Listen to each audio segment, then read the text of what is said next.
Hello, ladies and gentlemen. I'm Harry Aniziris, and this is my YouTube channel, grecochess.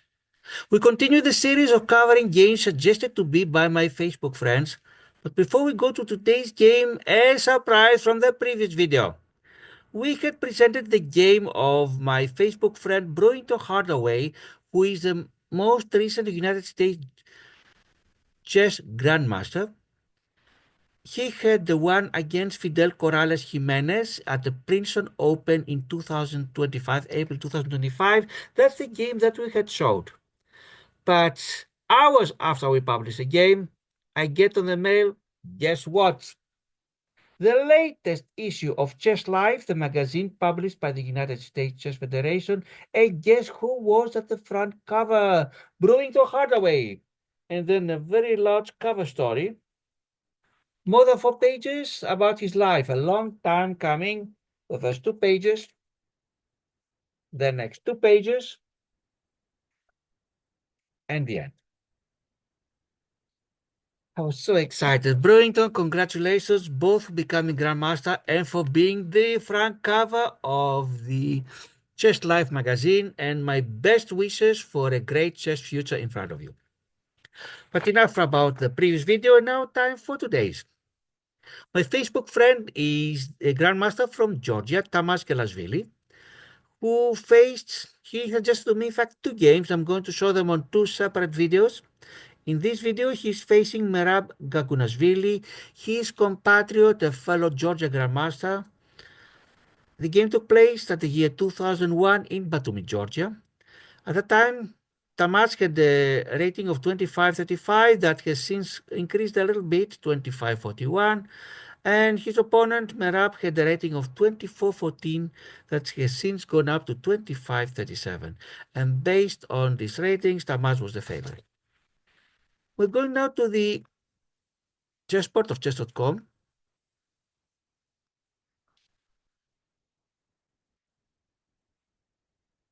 And we're going to share the screen.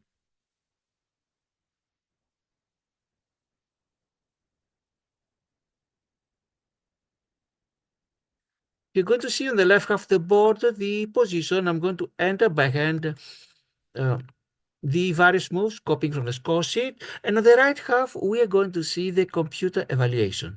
Stock V16 is a computer. Positive number means white is doing better. Negative number means that black is doing better. The computer will show whether the move played has been the best or not, and if not, which was the best move. And Tamas starts with the most popular first move for white, pawn to e4, and Merab replies with the most popular response for that move for black, pawn to c5, the so-called Sicilian defense. Second move for Tamas is a surprise. Instead of placing, as you see here, knight to f3, the open Sicilian, knight to c3, the closed Sicilian, pawn to d4, or even the Alpine variation, pawn to c3, or even knight to e2, the fifth possible answer for the computer, he places his pawn to b3. Surprise, you rarely start with the pawn, pushing a pawn near the edge. And that is in the book, and in fact it's called, look at that, I never knew it, the cowboy attack. So Tabasco is the cowboy attack. And how does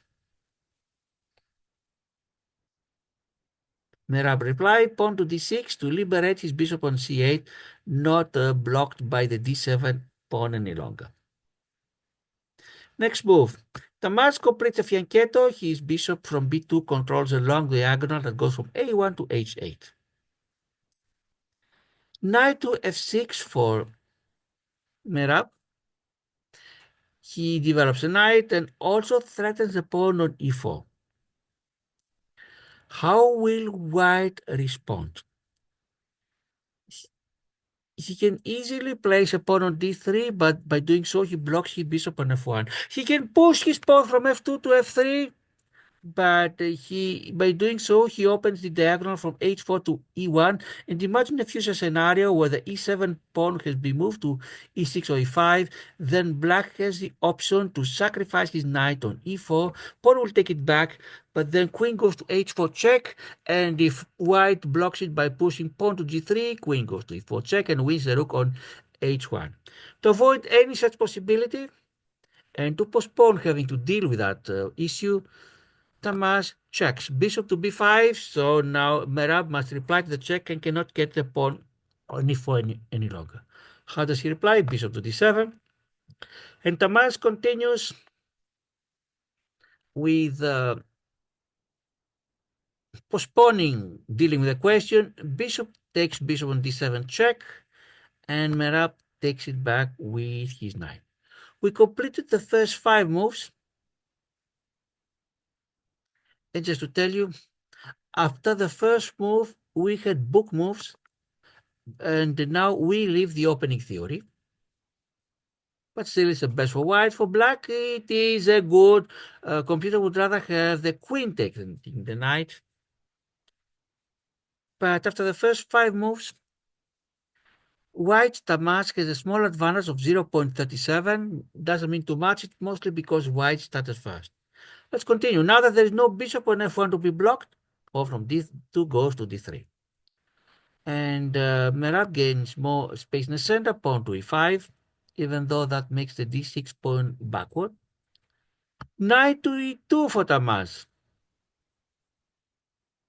And pawn to d5. Merab gains more space, challenges the center. We change now on d5. Pawn and the knight take on d5. Kingside castling for Tamas. Bishop to e7 for Merab. That prepares the castling for queenside. And now knight from b1 goes to c3 for white. And now black takes the knight on c3 with his own knight. We completed the first 10 moves. White has a small advantage of 0.69. A little bit more than before, mostly because he started first, but now they must take back the knight on c3, otherwise they are down by at least 397. But how? They have 2 options, either with the knight or with the bishop. And Tamas selects the option that the computer suggested, even though in the year 2001 there was no stock fish and the computers were very primitive. So they had no idea what the computer would suggest, let alone, of course, you don't use computers during the game. Knight takes knight, and kingside castling for Merab. Knight to d5 for Tamas, that now has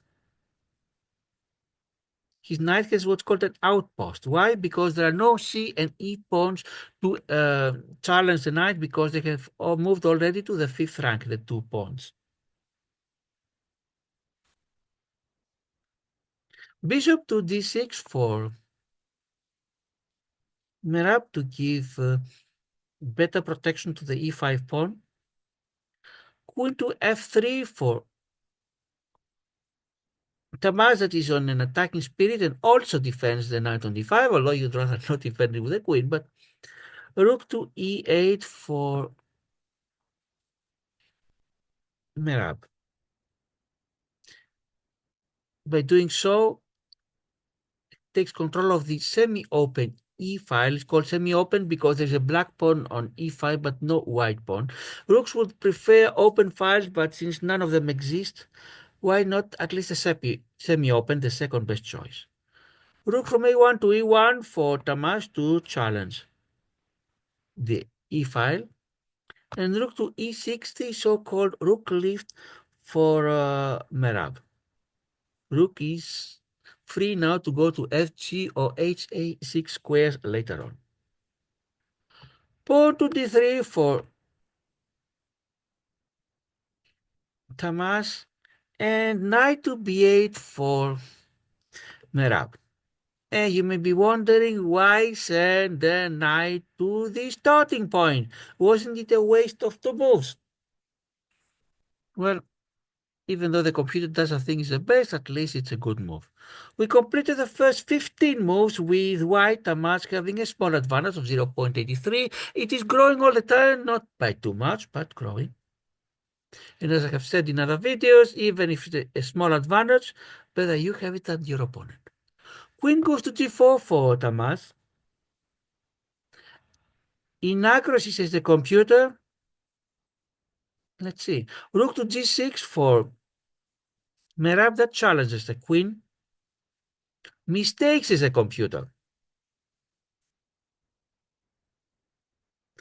Queen to c4 for Tamas.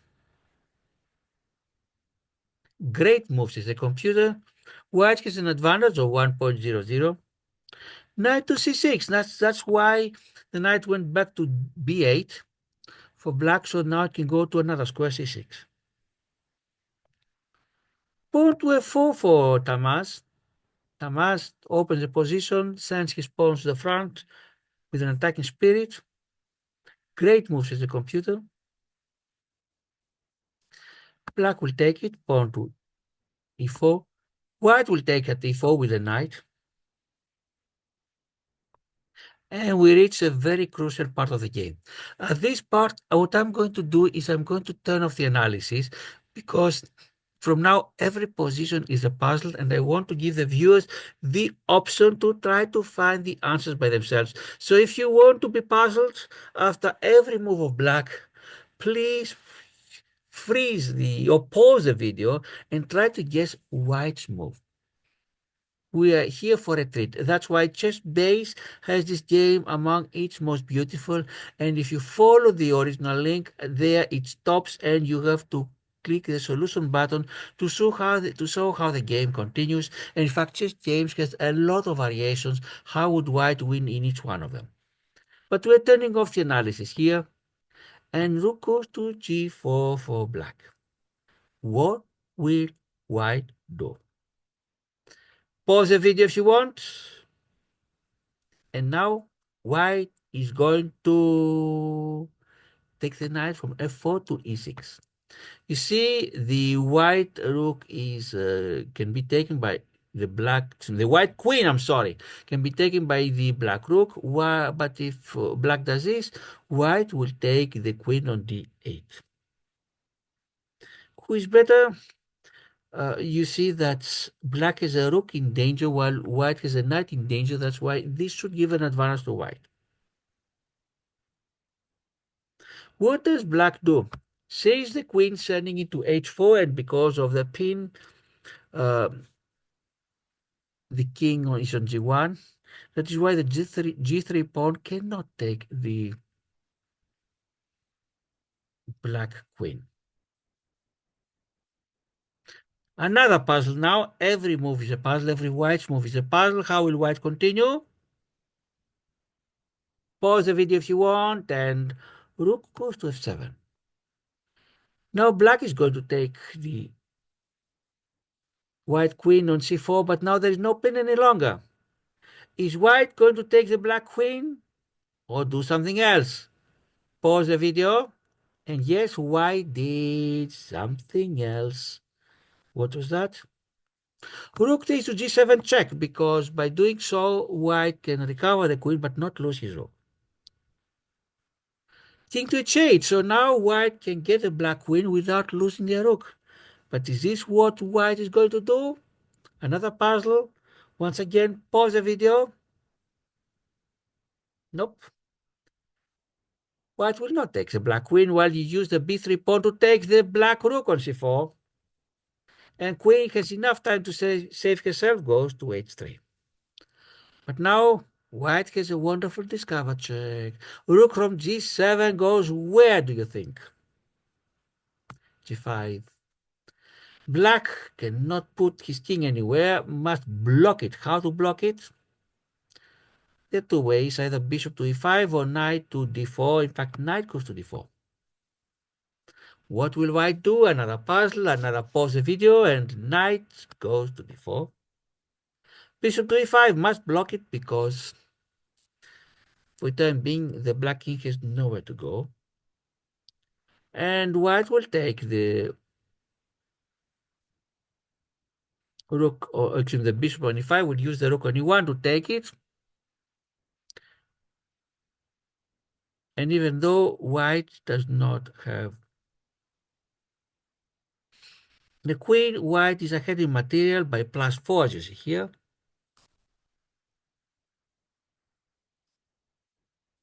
What will black do? They are not in a nice position, to put it mildly, because if these two pieces disappear, it could be a mate. So instead, they want to give some luft to the black king, some air, as it's called. Luft is a German word for air. So worst comes to worst, at least the king can go to h7. In the meantime, they also attack the rook on g5. Once again, how will white continue? Pause the video if you want. And white will place rook on e7. Black grabs this opportunity to take the white rook on g5. And how is white going to continue? White has a wonderful discover. Knight goes to e6 check. Black king has only one square to go. g8. White rook goes to g7 check. And at this point, Merab Gagunashvili, the black player, resigned. Congratulations to Tamas for his wonderful win. As I mentioned, chess base has this game among its most beautiful games. But in case you were not able to follow all these puzzles and you got perplexed, we are going to turn on the analysis. We had stopped the analysis here. E4. In fact, if we had stopped the analysis to be exact here, yes. White has an advantage of 1.06. And black is going to blunder. You see that the rook going to g4, the computer thinks it's blunder, but only if you continue correctly. You see that after this move that is highlighted as a blunder, 2 question marks, out of the 5 responses of white, only 1 will give them a big advantage. The other 4 will put the two players at almost at an even level. That is why the knight to e6 was a must move for white. And computer calls it a brilliant. Black has various options, and they chose the third best, that is the queen goes to h4, this one here. Now white's advantage becomes even larger. Inaccuracy is the computer, and white is up by 4.07. And we said before, rook takes on f7. Another brilliant move is the computer. In fact, you'll see before that unless white places a rook on f7, every other move gives advantage to black, even though one of them has a very small advantage. And the other 3 ones have a huge advantage for black. That's why this was a must move, a brilliant for white. Rook goes to c4, as you remember.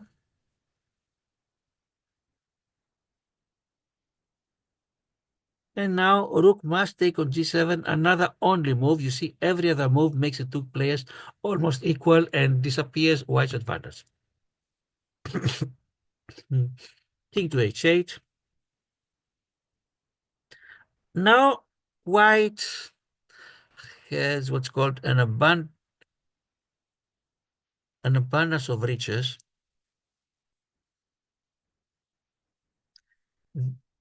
Even the third best move gives them an advantage more than 5. Even the fifth best choice gives them 2.68 advantage. But they're going to play the top move. Bishop takes to c4, are 5.44 ahead. Queen to h3, which is not even among the top 5 moves for black, because black wants at least to save the queen. Otherwise, they're doomed. They already have a horrible position. At least if you can save the queen, they have a +2, as you see here, in material. What does the computer think about this move? Just excellent, but white's advantage increases to 6.31. Once again, white, no matter what they play, they are winning. Even the fifth move gives them a 2.88 advantage, but they play their best move. Rook goes to d5 with a check, and knight goes to d4. You see here, black has only 2 moves that will not lead them to mate, and even these 2 give white advantage of more than 10.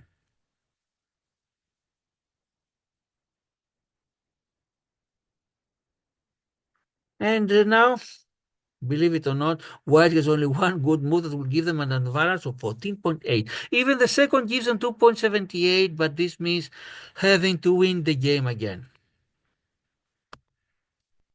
They'll take it, and now it is made in 9 moves. Knight to d4. Bishop to h5. Yes, the best, mate in 9 moves. Rook from e1 takes on e5. Not the best. The best would... Wait a minute. The rook from e1 goes to e5. It should be the best. But here the computer gives only 7.16 advantage. But here any of the 5 options of black would give them M, meaning mate. So really the computer, I mean, this 7.16 is wrong response. Pawn to h6, the best move for black. And once again, the only option that gives mate to white, rook to e7. Mate in 7. Of course, black will take the rook. As they say, if you're going to die, die with your stomach full. Again, the best move for white. Oh, look at that. We reach a point where if white plays the only move to e6, they have mate. Otherwise, they have a very small advantage of at most 1.06. So white needs to find one great move after another. And they are not obvious at all. Knight to e6 check. King to g8. And rook to g7 check. And that is where black resigned. You see, there's mate in 5 moves at most. We completed the game, and Tamas, congratulations both for winning this game, for the wonderful way that you won it, and for having your game. We are going to see now, we're going to stop sharing for one moment and show you the page of Chess Base magazine. You see here, it says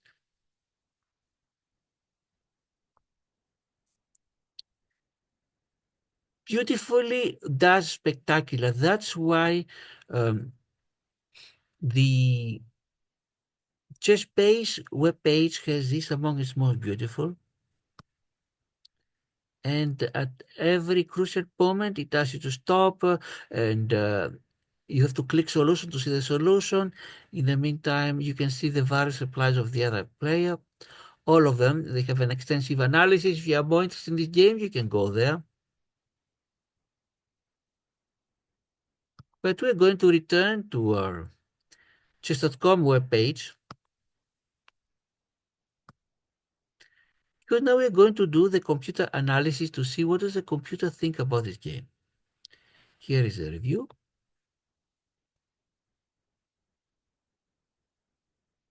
You see that at one point the game was more or less even, and then suddenly white's score goes up very fast and very high. And white Tamas had a 97% accuracy.